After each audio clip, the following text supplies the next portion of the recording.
Alright guys, today we're going to talk about the rise of industrialization. So, industrial revolution is going to take place in the 1800s. More and more machines are going to start replacing workers on the field, so people are able to do more stuff, and you're going to have an economic boom because everything's going to be cheaper because it's being mass produced at a faster rate. So, let's look at how the people worked in the 1750s. So, as you see in this image, everybody's in the house. Everybody in the family's working. The kid is working. People are working around the fire, over there on the table. Everything's being handmade. So, mostly people worked in the 1750s as farmers. They lived in one-room cottages. Back to the image. There were no rooms. Everybody lived in the same room, slept in the same room, so on. They made their own clothes. They grew their own food. They would occasionally trade in the village if they needed something from someone else. They knew very little about the outside world, only what was going on in their village. That's all that mattered to them. That's all they cared about learning. And your main form of traveling was by foot or cart, so not many people left their village because it was very difficult to get from that place to another place.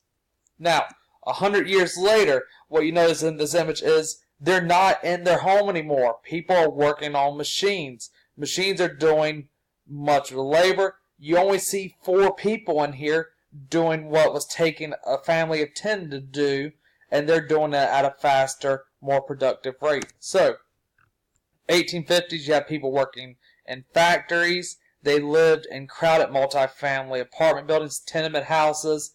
Right here, everybody, they lived in, it was 1 or 2 rooms, but it was all their family, so they're living in a smaller space, but they're moving to the cities instead of living out there in the farm. They bought their own clothes, their own food. They didn't have to produce it. They had money now working in factories. They could buy stuff from stores, whatever they needed, and they knew a great deal about the outside world because news was traveling faster, newspapers were going around, people are more literate, and they're able to read more luxury stuff. Also, because of trains and steamships, people were able to travel, so people got around the country more. They could visit places, they could visit other people. You were not stuck to the village you were born in anymore. You had more liberties to go wherever you wanted to go.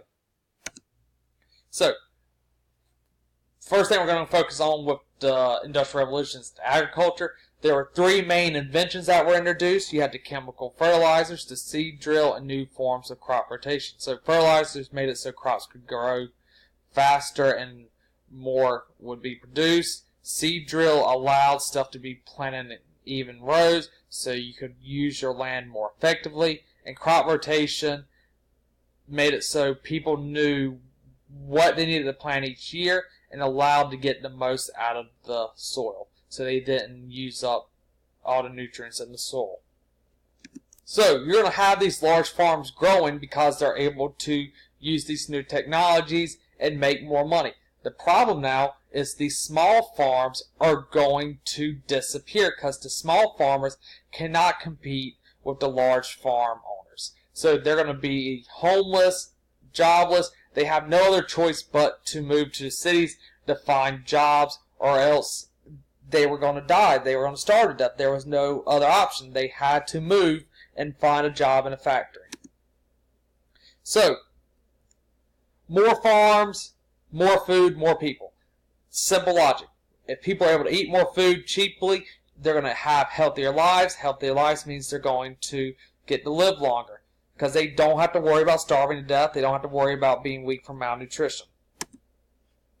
You will have new technologies being introduced during this time period. You have coal-produced energy. People are burning coal to produce energy. You're not having to depend on water energy. You have steam-powered engine, which allows the invention of steamships to be able to travel up and down rivers.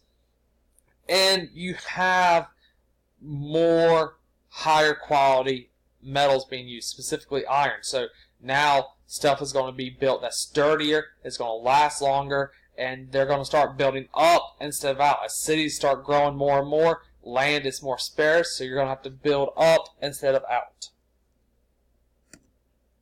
So, transportation improvements. You have roads, canals, bridges, harbors.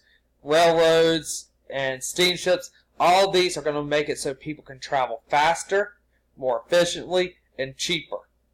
This means that things are going to get around faster. People are going to know more about the world, and you don't have to just be stuck in one location. So, the Industrial Revolution begins in Britain, and the reason why it begins in Britain, there's a couple of them. Remember, we talked about Britain being the biggest empire, the sun never set in the British Empire. Well, Britain was sitting on a giant coal and iron deposit, so just by luck, they're sitting on all of this, so they have the materials to fuel the Industrial Revolution. They have workers. They were farmers. They switched to sheep farming, so less workers out there in the farm, so they have more people that are willing to work in the factories or in the mines. They also had mechanics and engineers that are developing new inventions. So people are developing new things. People are thinking. They are creating all this new stuff that's going to help fuel the Industrial Revolution. And they have people with buttloads of money. You have all these people that are benefiting from Britain being an empire, and they're looking for investments. They are looking for a way to make more money. Also, Britain is still the most powerful country in the world. They have the most stable economy, stable government, so they're supporting economic growth. They're looking at how to make the lives of the British citizens better. So, textiles industry. Textiles, I know y'all know this, are cloth goods. At the beginning, they used what's known as a putting out system.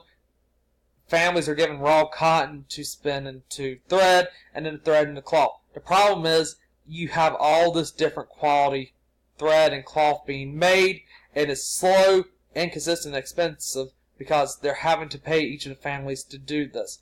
So, when the Industrial Revolution happens, you have a new, faster, more efficient way. Cotton gin, and then eventually the factories with the machines, they're able to weave, spin, finish, and dye the cloth faster in one location, and so people are going to start going to the jobs. The machines are too big to be in family houses, so the work coming to you is going to stop. Now you're going to go to your work. So the work day is going to be created. People are going to leave their houses in the morning, go to work, and then go home at night. So that's everything for how the Industrial Revolution started. Tomorrow we're going to talk about the challenges that pop up because there's going to be issues that the cities, the government's going to have to face because of this new revolutionary age and depending on machines to do the jobs that humans were doing.